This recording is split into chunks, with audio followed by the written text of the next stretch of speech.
وقالت اليهود ليست النصارى على شيء وقالت النصارى ليست اليهود على شيء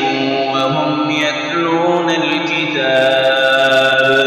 كذلك قال الذين لا يعلمون مثل قولهم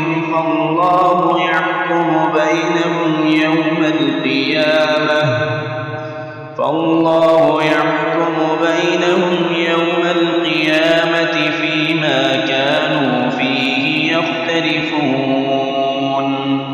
ومن أظلم ممن منع مساجد الله أن يذكر فيها اسمه وسعى في خرابها أولئك ما كان لهم أن يدخلوها إلا خائفين لهم في الدنيا خزي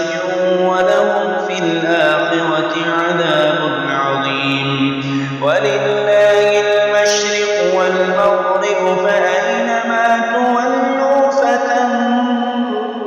وجه الله إن الله واسع عليم وقالوا اتخذ الله ولدا سبحانه بل له ما في السماوات والأرض كل له قانتون بديع السماوات والأرض وإذا قضى أمرا فإنما يقول له كن فيكون وقال الذين لا يعلمون لولا يكلمنا الله أو تأتينا آية كذلك قال الذين من قبلهم